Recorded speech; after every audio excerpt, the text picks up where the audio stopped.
to Barb and Rachell. Go ahead, ladies. Thanks, Deb. Thank you. So welcome to a deep dive into DIY assistive technology for the new normal. And we're just going to go ahead and introduce ourselves. I'm Rachell Johnson from South Carolina. I'm a speech language pathologist working with Florence One Schools as the assistive technology team lead. I am an assistive technology consultant, and I have been working in my field for over 16 years and have loved working with assistive technology for the majority of that time. Yes, I'm Barb Kelii. I'm an occupational therapist, and I'm also an independent assistive technology consultant.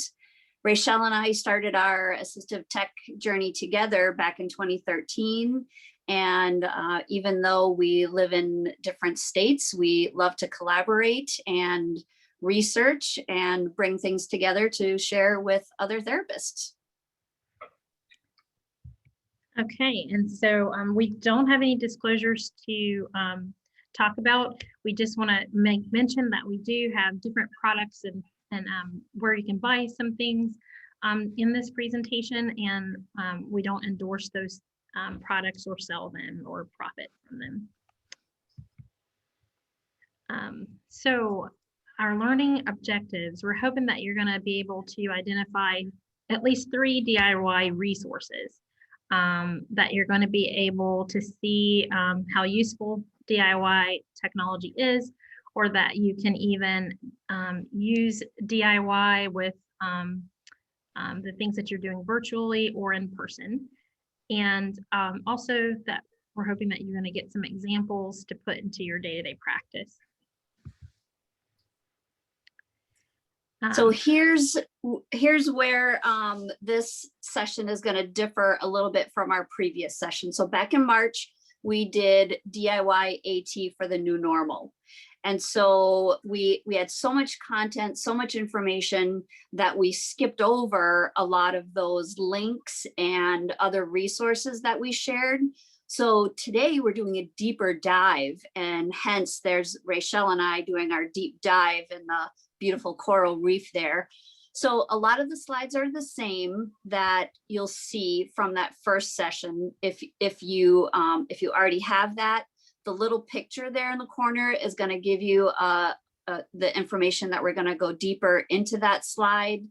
But we did just a few minor tweaks. We found out that one of the links doesn't work anymore, and at the end we'll go into our Wakelet to show you how the Wakelet works.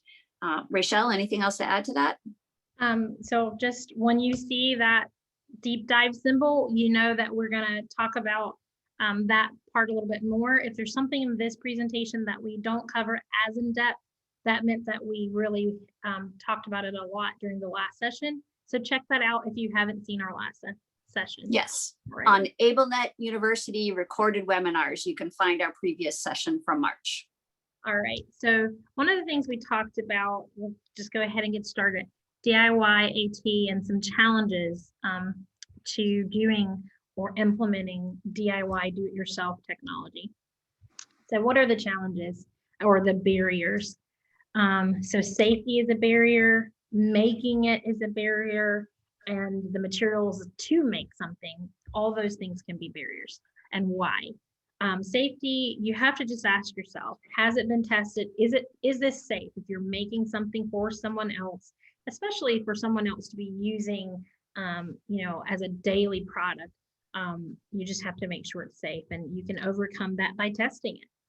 Trial and error. You might have to try if you're making something with a 3D printer or something that you're sewing together. You just might have to try things before you have a finalized product that you're going to be giving away.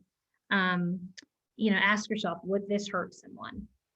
So 3D printer, you're going around the edges. Is it smooth? Is it gonna snag anybody? For making it, who's going to make it? So that's a big barrier sometimes. And there are lots of different ways to partner. And we have our deep dive on here because we didn't get to go into some of these areas that we want to show you today. We did have a link, and that's something, oops, let me go back. That's something that we want to also remind you is there are links throughout the presentation. So they should all work within your handout. So please check out the links anywhere you can. Try clicking on everything. It's full of links. Yeah. First one, AT makers. So you could either partner with an organization like this, or just check out their website, see what they're doing. See if there's something, if you can create your own makers chapter in the area in which you are residing in. So AT Makers, they're out of Florida. Great website to check out what they're doing with STEM and robotics clubs, but also to see their latest things that they've made. Okay, and we're gonna go on. Makers Making Change is another one that we really like. Once you get to that website, you can actually go to assistive devices. And this is how you can look something up, and it tells you right across the top how it works. You request a device, so you go and you look at what they have, you request it, volunteer maker responds to your request, they build the device, and you only have to reimburse the cost of the materials, and then they will send you the device. So that is a pretty awesome partnership and program that you could do. Here is a DIY cardboard switch. So just to show you that when you click on something, if you are capable of making it yourself, they give you everything you need, the recipe, the materials list, if you're capable of making it yourself. If you need to have someone else make it, then you can follow their process. And they do all sorts of things that require 3D printers. They do things with PVC pipes. There's all sorts of things. So please check them out. Okay, and so partnership in STEM and robotics clubs, we wanted to kind of talk about this together, just to let you know it is the same link, but think about who else you can partner with. And this is maybe a source that you haven't considered. It's by Print Lab, and it's called Assistive Device Academy, and they've actually have a curriculum that's ready-made, where students are doing project-based learning to make assistive devices that then that class could then in turn give to a student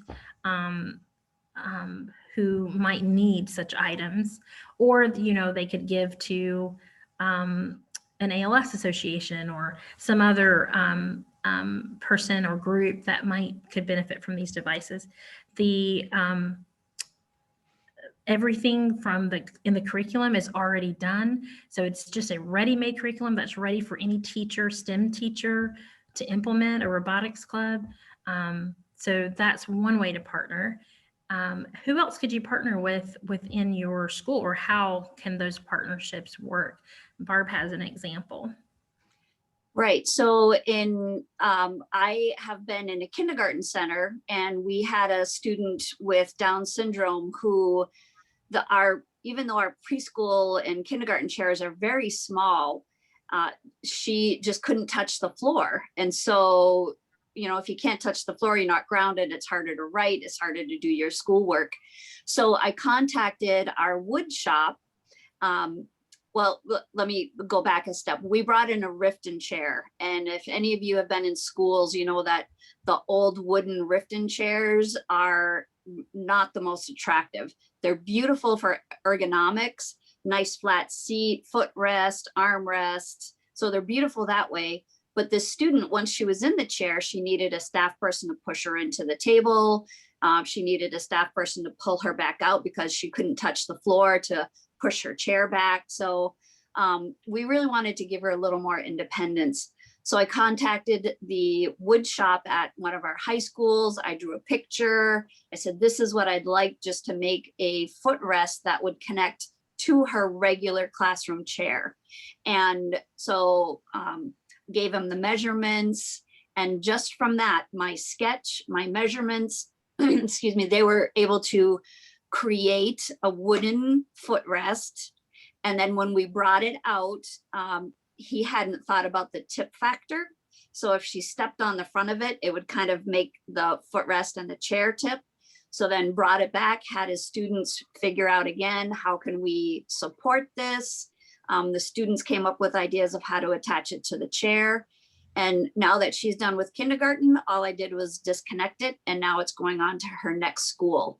So super easy. And it was just a great partnership that his students and the teacher were able to benefit, something that's going to be long-term for this particular student. That's a really good example. And in my school district, we have little project-based learning things here and there going on in the district. But we decided to do a district-wide initiative called STEM plus AT Makers project. And what we did was we just did an interest survey through a Google form, got STEM clubs and robotics teachers, or STEM clubs and STEM teachers involved. And now we're at the process where we're ready to send out. These are the requests that have come in. So we need vocabulary core words that are 3D printed for students who need the tactile symbols or who are have vision needs or blind. And we need a student wants a cell phone holder on their wheelchair but can't afford it. So there's just different things, different projects like that we are hoping to start up with this district-wide initiative. So maybe somehow starting like that, approaching your engineering classes or your STEM club teachers and starting your own project could be a great way of solving the who's going to make it. If you are doing implementing DIY, it's materials that you need, right? How much is it going to cost? Well, actually, there are lots of things that are money saving, a fraction of the cost to buy. We suggest making a materials list, creating a maker's budget. If you're going to have a maker's project or partnership of some sort, creating a maker's budget may help an admin who's involved understand what's needed to move or push the program forward. Here are some of our favorite materials, and we're going to be talking about a lot of these. Cutting boards, and I'm talking about the plastic kind that you get from the dollar store, Velcro, magnets, Barb loves. I love pool noodles. Yeah, and bag clips. I don't know if any of you have used the AbleNet's candy corn switch. It is magnetic, and I use bag clips to get that switch in a different position for the person. So maybe it's their cheek that's going to activate it. I have that bag clip clipped to, it's magnetically stuck to the switch, and it's clipped to something near their face, like maybe a part of their shirt or something near their shoulder. And I have good reactions for that. So don't underestimate things that you already have. And please, anytime you see this Wakelet, it does have a link to our Wakelet where we do have more materials that we like to use. So AT services, computer access. So we wanted to do a deeper dive on talking about these programs for head trackers. So why do we use them? Traditional eye gaze cameras and head trackers can be very expensive, and they may not be available at the time that you're doing that evaluation. And so how can these other products help you? Well, Camera Mouse is a free download. It uses your camera as the mouse. It's something that was developed, I want to say out of Boston University. Yeah, or I think that College. one's out of Boston College. Yep. And it's completely free. If you have a Windows device, it's free to download, and you can use the nose, but you can also set it for someone's eyes. And I know that's kind of, really crude. It's not going to give you exactly what it's like to have an eye tracker, but what's nice about it is you can use it during your evaluation. You can use it just to get an idea. You can send, if the patient or client or student has to wait a long time for their higher tech equipment to arrive, then you're sending them home with something that they can use right now. And even if it's something like the other one, which was now, a free trial, it's a limited time, but you're still sending them home with something they can use right now. Is there anything you want to add about nails? So I think it's, with these, it is a little, you can use the webcam to move the mouse, and some of them you can still do the actual selection with an actual mouse or trackpad, or you can set the mouse to do the clicking. Some of them, you can set it, like if I open my mouth, that will be the click. So the camera's watching and seeing. So see that the screen, see mouse features that work for you. It's a good way. It's if you have to gauge the cognition, can someone follow these multiple step directions and remember how to select, how to move, how to right click, how to left click. Those are some of the things that, again, if you don't have an eye gaze bar to attach, or if you don't have the high-tech thing that you need at the moment, these are two things that you can download right away and do a bit of a trial. So they're just really great to keep in the back of your mind if something comes up that you might need to test that. Right, and we didn't add Smiley Mouse here, but that is another one, and it has a different alternate spelling, so you might just have to Google that. But that's another one, but it's a 14-day trial, and it's centering around your mouth as the mouse, and allows you to change some things about what it's tracking. But yeah, try those out. Even in a virtual environment, these would work. Okay, and remote access was another area we wanted to do deeper dive in. Windows 10 Quick Assist is a wonderful tool that therapists can use, or an assistive technology specialist can use, to gain access to another device, and it's completely free as long as both parties have Windows 10, and also as long as you're working with devices that have that are Windows based. So a lot of communication devices are, high-tech ones like eye gaze usually are. So it's just a great tool. Why not? You can use it to gain access to do during an session, to gain or to model what they're supposed to be looking at or doing on the screen. I use it during training sessions with families where I am not in the room with the other person. I might be doing a virtual session. I also use it for remote access when I'm in the room with the person and I don't want to be standing over their shoulder saying, what'd you say? If it's AAC, you don't have to stand over the person. You can kind of back off and still be able to help navigate and control their device with them, but not have to be on top of them. So different uses. Chrome Remote Desktop is another one to do this similar things. In our district, we do have a lot of Chrome extensions.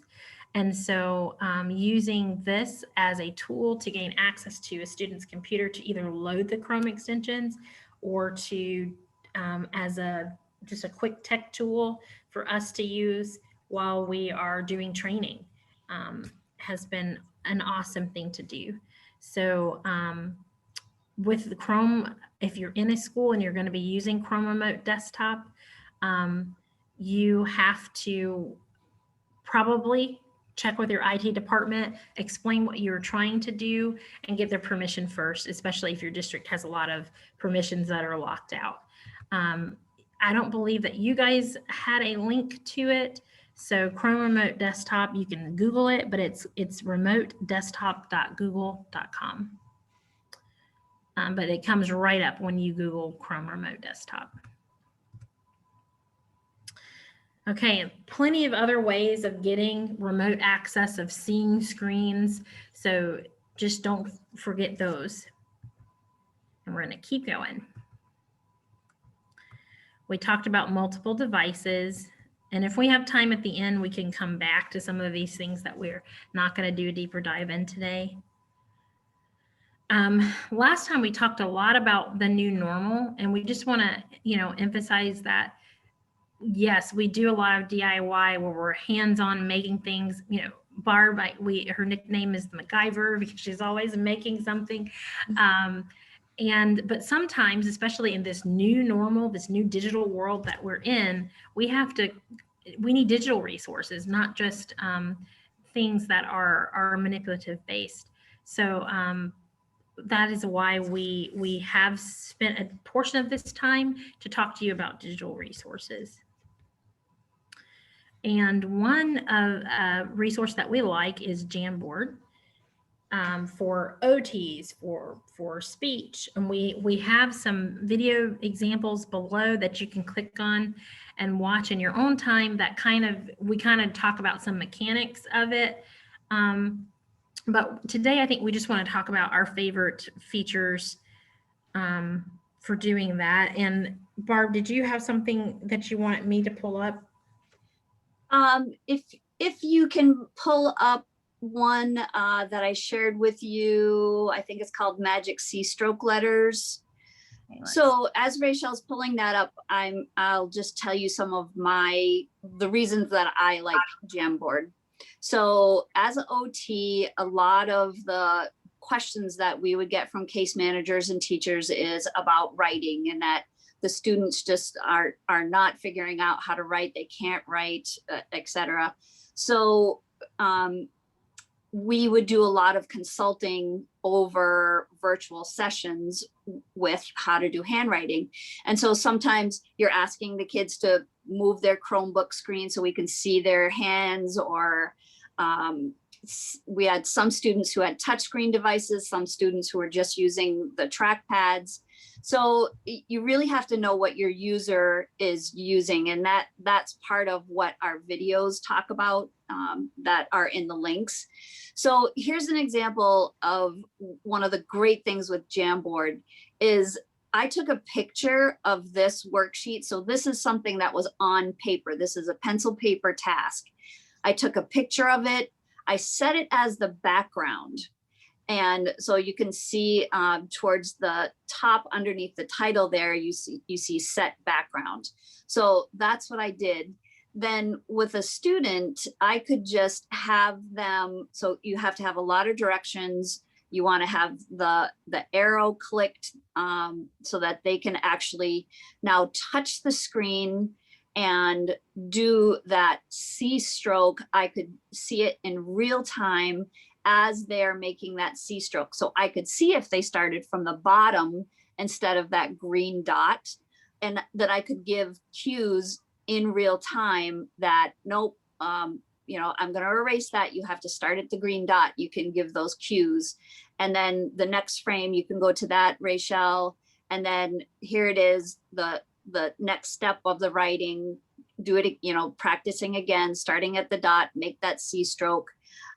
So you can see she was probably, it's really hard for a student, especially the young kids, again, I was working with kindergarten, for a kid to manage the trackpad, trying to do that on trackpad. So a device that you have direct select is a lot easier when you're doing something like handwriting.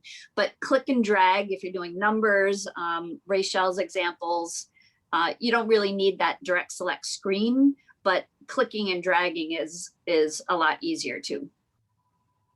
All right, you can say what you like about Jamboard, Rachel.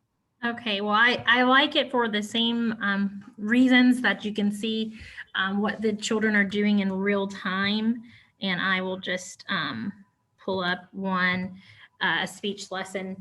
I like it because I can have loads of interaction, especially if they're, able to click and drive. Here's one where I have a visual schedule of the therapy session, and they're able to pull from the all done pile and select all done when we've done that activity. And then I have a sample core word board here, and then I love the spotlight tool because you're able to model. We're going to model I can do it, because that is the sentence of the day or the carrier phrase of the day. I love it that you can do things with sentences and whole words. You can do games, picture descriptions, matching games. So the list is endless. You really can make it what you want it to make it. And so that's just kind of the things that I like about it.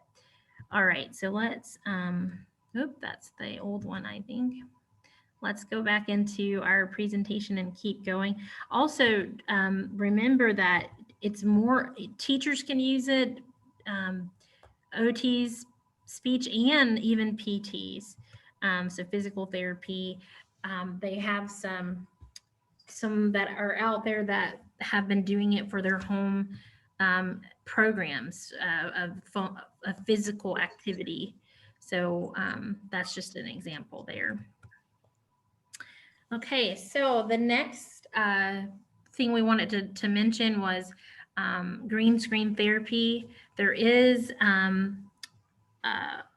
ways of making your own green screen if you don't have, if you don't want to invest in buying one. People have used green felt. People have used paper shower curtain. And one of the videos that I think is in the Wakelet is on how to make your own green screen. But there are some Wakelet green screen videos if you click on there, and there'll be more coming soon. Yeah, and the teachers in my district, a lot of them just took the big, you have the big rolls of paper at school. So they just took the big green and taped it to their wall behind them, and that's what they used, and it worked great. Yes, and another thing that you can do is have a paint stick wrapped in the same green cloth, or you can, so let's say you have used that big roll of giant green paper at the school. You could take a little piece of that paper and go have it color matched at your Home Depot or your Lowe's or wherever you're shopping for your paint. They can color match it, and you can paint your, just like a pointer or a paint stick, that exact same color, which is what's going to help your manipulative seem like they're disappearing or appearing out of thin air. It's all in the color match. It's so fun. It is. All right, so Google tools, Bitmoji classrooms. And we're not going to play that, but if you haven't seen this article from Edtopia is really good. You can do so much. You can have a Bitmoji therapy room. I have a Bitmoji assistive technology room for some training. But again, they're just interactive Google Slides is what they are. And so everything in there is clickable. So, they would be able to click on the shelf and get a link to whatever the teacher or therapist is wanting them to take a look at, or the activity they're wanting them to do. Google is great, and I'm going to adjust myself because apparently I am running out of battery. Google is great for all sorts of different things that are DIY because you're just finding a solution. Sometimes it's great for quick solutions, and sometimes it does take a little bit of setup to make things happen, but it's quick. So AAC modeling, I use it for that. This is just a video explaining. I'm going to demonstrate how I use a core word board such as this one from Snap Core First, Snap plus Core First. And you can use whatever core word board you have on hand, whatever language system your student is using. And we're going to use this in virtual therapy to do some AAC modeling and to keep your student or client engaged. So what you do is you take a screenshot of the communication software that you're using with the student, the one that you're going to model.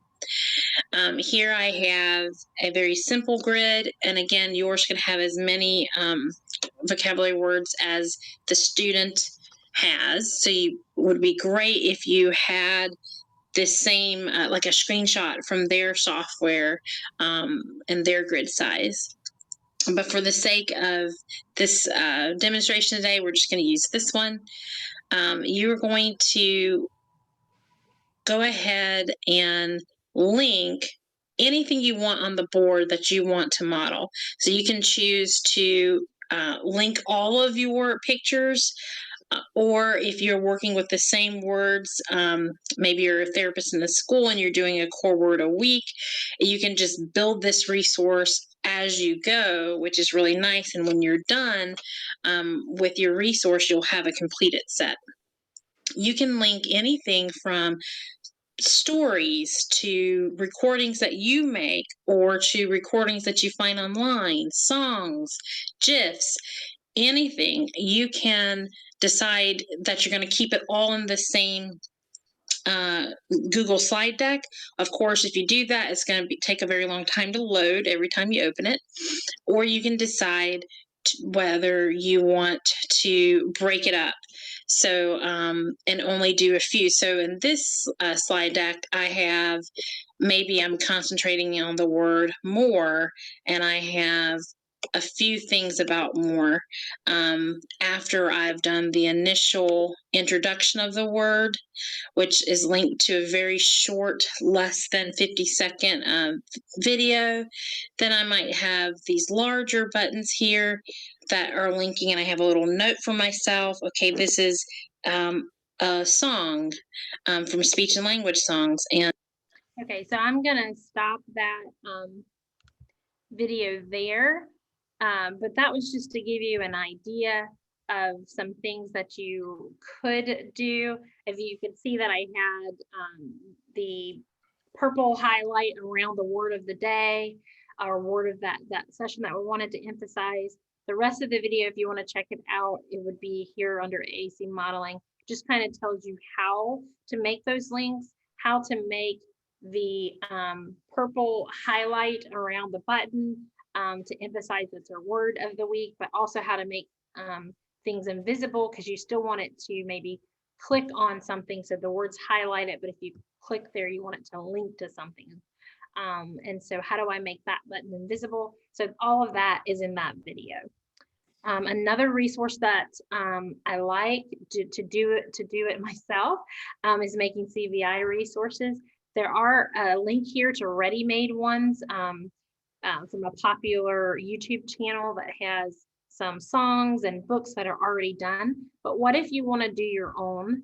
And all you would do is go to your waffle, open up your slides, and hold on, I opened up something I didn't mean to.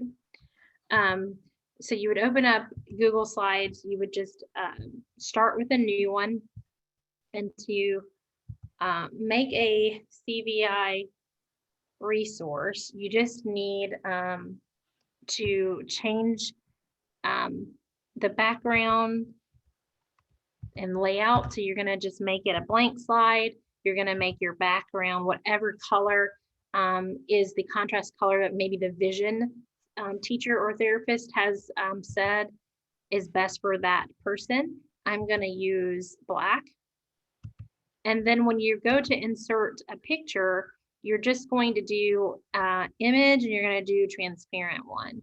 So I'm going to search the web, and I'm going to look for a transparent, butterfly. Okay, and then when I put that symbol in, it's just going to pop. And maybe I don't want to use one that has a lot of black in it, because it might kind of fade into the background. So maybe I want to do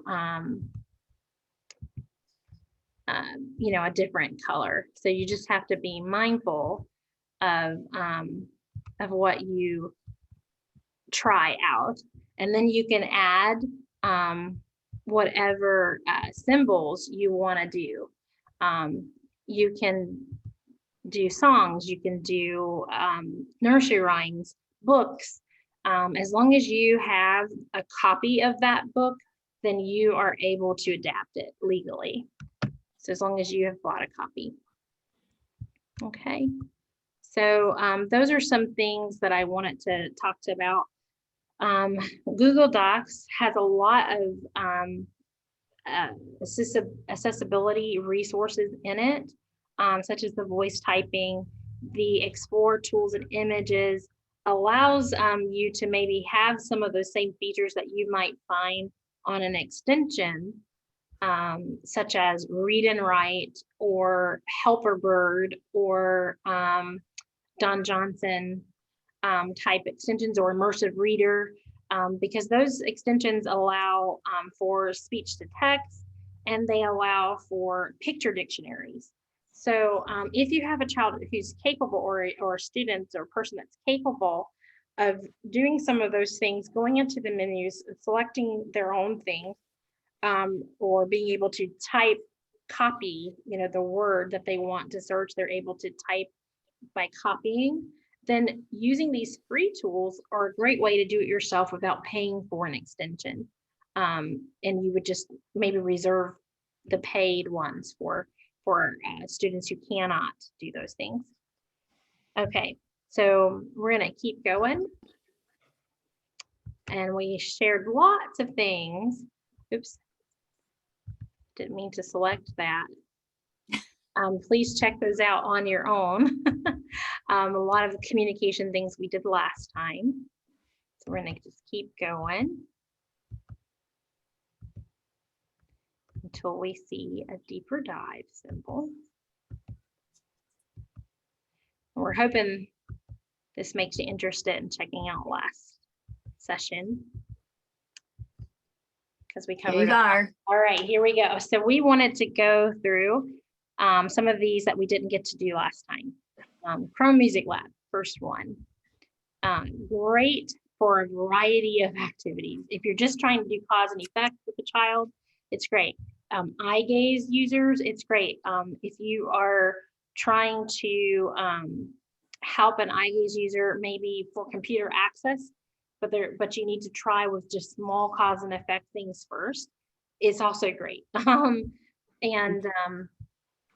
So yeah, I think too, there's, again, from an OT's perspective, there were so many things in this Chrome Music Lab that was attractive to so many different students, whether it was sensory, whether it was auditory. And then Kandinsky was my favorite. It's right, yes, that one there. So picture this on a smart board where a student can write their name. So, yep, go ahead. So each different stroke that she does is going to make like a beat. Yep, you can spell your name. You can do it, Rachel. And then you hit the play button. I love that. That's so cool. Yeah, you can even change the tone of the melody by changing the color. Yep. Which is nice too.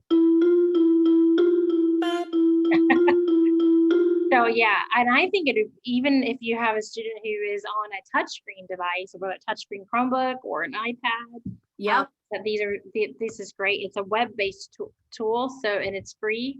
So you would just be navigating to that website. So even if you're on an iPad, it's usable. So that, I mean, it's just so many great things that you can do with it. Yep. Spectrograph was really neat. It's sounds. So it's sound and vision and, you know, just your senses can be just lit up because it's so much fun. Yes. Also, there are very expensive devices that allow some students to participate in music or just have a share, maybe make music more accessible. And they're very expensive, but doing it yourself with something like this, I was able to share this with a music teacher who had a student who was mainstreamed into that class, who had a lot of you know, physical and cognitive differences. And so they were wondering, how do we do participation when we don't have access to an instrument? And some of those expensive devices that are out there are great. Beams, the Scooge, they're awesome devices. They cost a lot of money. One of them was out for a full year during the pandemic. You couldn't get it. You know, the year delay in getting it. So Pro Music Lab was just a great savior in that moment. Okay, so Be Active Kids is something else we like. And we just want to point how you get to the DIY part of this website.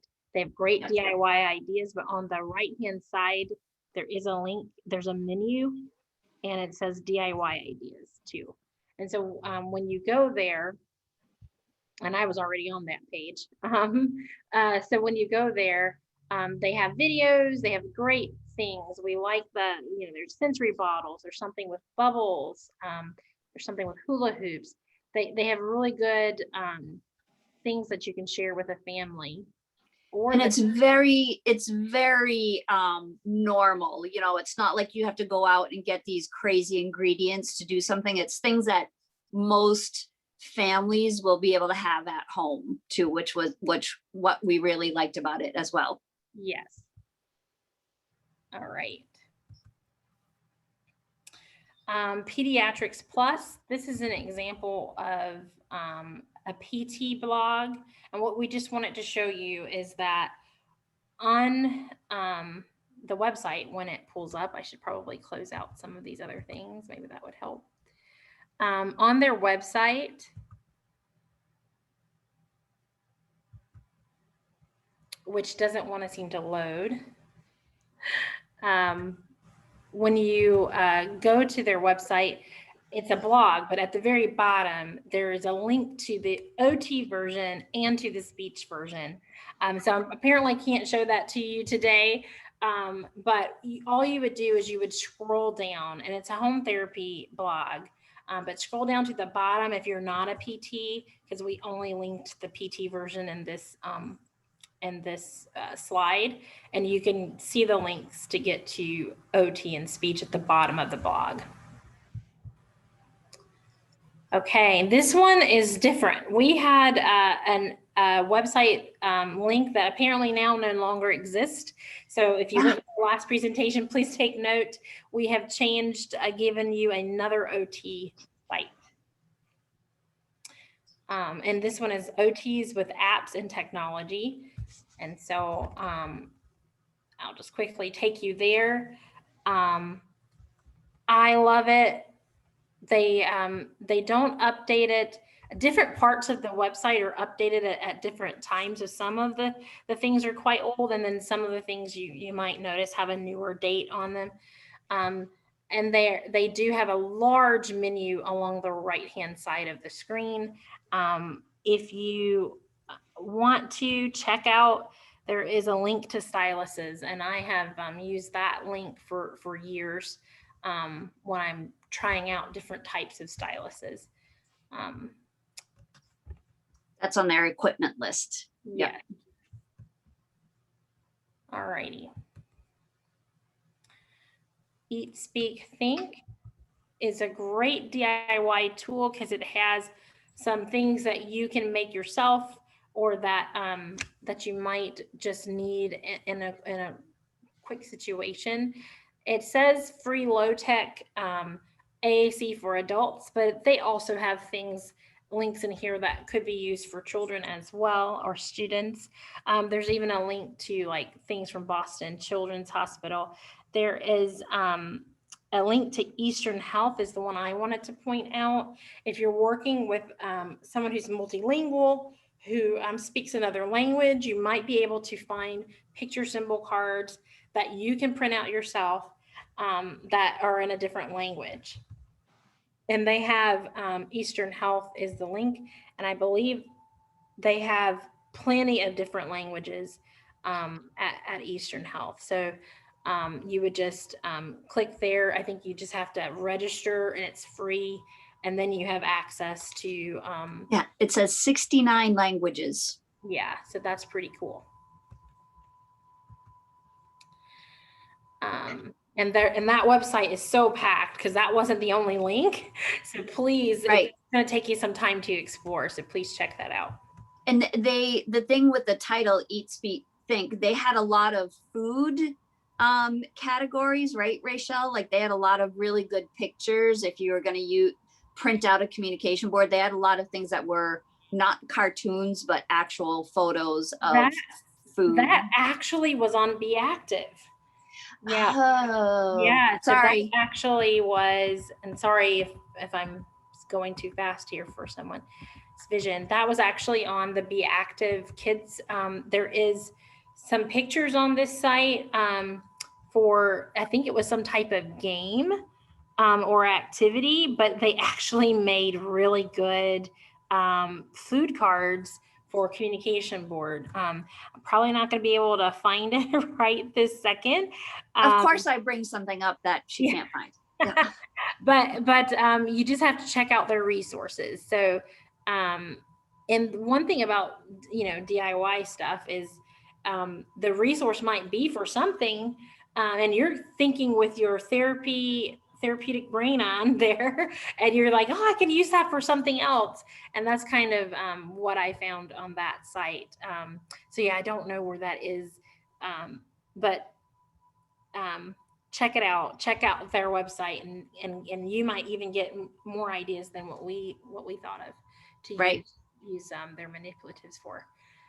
So that was the end of our deep dive, but we wanted to go into our Wakelet. Yes. So I'm just going to go to our last slide here because we didn't get to go into the Wakelet last time. And so we have a link to the Wakelet, and I'm gonna take you there because we have tons of resources we wanted to share with everyone. And if you haven't looked at a Wakelet before, just to show you kind of how it works, it's like all of our resources kind of put into little boxes. Yeah, so there's a category for different resources, and you can see there's even more. So we do have our favorite materials, and you click on something, and you'll be able to see a list of something, and there could be a link to it, or it could be a video, or it could just be a picture and a description. So for instance, cardboard is a great material that we like. It can be used for a variety of things. This one is being used to make a slant board. So I'm going to go back, I think. I am. And we're just going to go over some of the categories. So we do have green screens. Vision, it sounds like that might not be DIY, but we actually have lots of things on there, like how to create tactile books. One thing one of our materials that we like is it Wiki Sticks. Yeah, those can really help make great tactile books. But if you have some money and you want to do even more with that, check out the, using a 3D pen for making tactile books. And that's a really good video resource there on how to do it and what books to choose.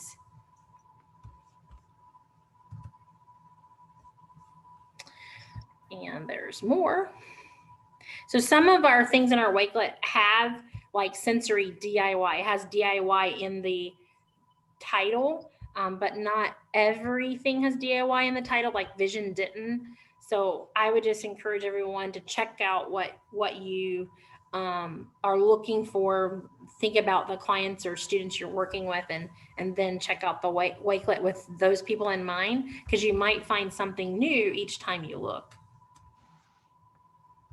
As we come across interesting things or interesting articles, we do keep adding to the Wakelet. Yes, and so since the last time, we probably have a few new ones. We added green screens. We added things for Jamboard, I think. We have 3D printing. We also have DIY with PVC pipes. And so what we're going to do is continue to update this. So hopefully it will just continue to be a resource for everyone. And like Barb said, we already update it quite often. Here's some more of those CVI solutions. We even have like DIY things that you might want to buy off of Amazon.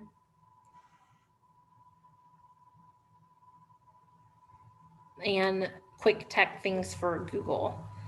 So if you need to work with multiple devices or multiple views of a device, we have that. DIY for literacy and expression. So that's great. At this time, we want to make sure we don't have any questions in the chat. Because we want to make sure if somebody does have questions, we have a little more time today to either go back and explain something else or take any questions that you might have. Yes. We have one question in the Q&A. They're asking if you can recommend a typing program for intellectual disabilities. So hopefully this person is still on. And correct me if I'm wrong, are you asking for a typing program to teach them how to type? And if so, our district uses typing.com. I do recommend it a lot if that's what you're asking. It's something, if it's a school person or student, it's Google Classroom integrated. The lessons are short and they're fun, and they start with, just single letters on the key. So it's a really very easy to use typing type of program. If you're asking about typing like an accessibility tool because they can't type, we definitely use lots of different ones so that they can still participate in literacy, if that makes sense. So we might start using things like word banks or making sure they're typing on a keyboard that has symbolized word prediction if they're going to use it within their communication software. So there's lots of different avenues to go with that question. I hope that gave you some ideas. Yeah. Feel free to call us. I just pulled up an email that I had about typing programs, and so I can tell you these. They're not written anywhere, but one was dancemattypingguide.com. That one comes from, it's like a BBC program. So as far as I know, that one is free. Again, it's dancemattypingguide.com. And then Typesy is a subscription based. So that might be one that a school district might have to buy. And Typing Club is the other one that I was aware of. And that one also appears to be free. So if anybody knows anything about those, you can certainly chime in and add to that. Yeah, and I was gonna say the one that we use, I believe it's just typing.com. Yes, this one, it is free. Like we're using a free version of it. So we're signing in with our district account, student account and teacher account, but it's a free thing. We're not buying into anything. And it's seeming to be quite useful. So good question. Any other questions?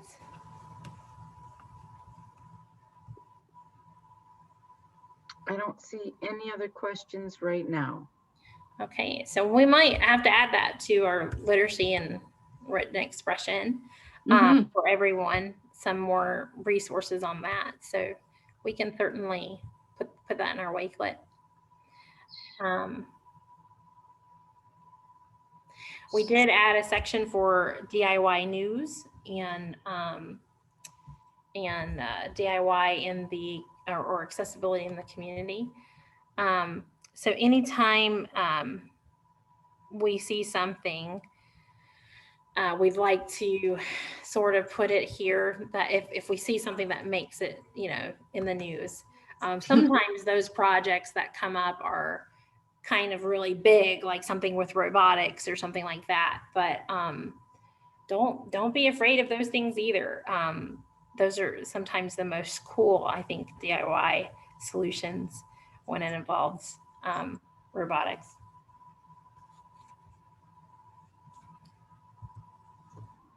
Okay, we have a few more things coming in. It says, can therapists access your Wakelet anytime?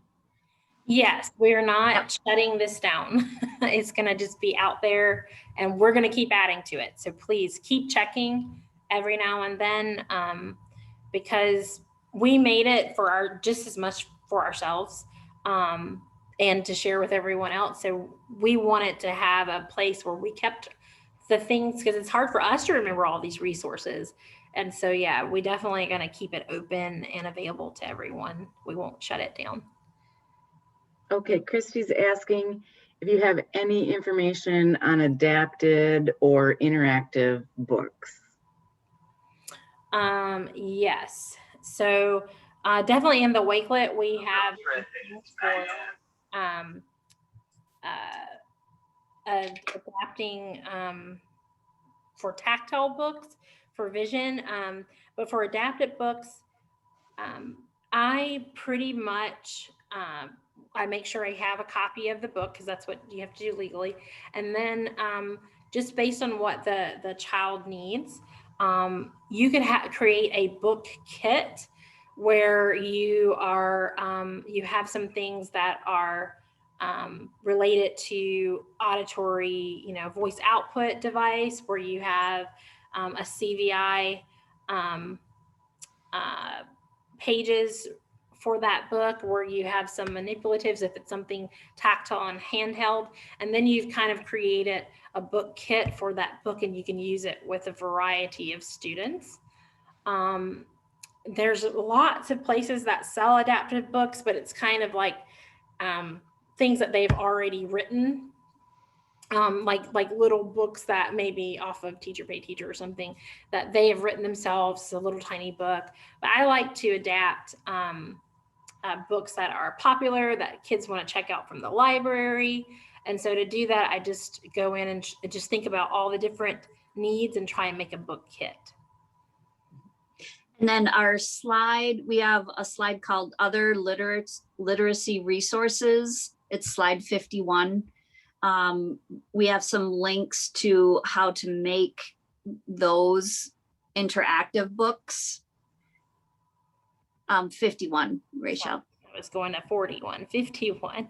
Yep. Okay. And then there's another one this year. So I don't know if it's going to be free for educators again, but I came across an email from Vooks. So VOOKS.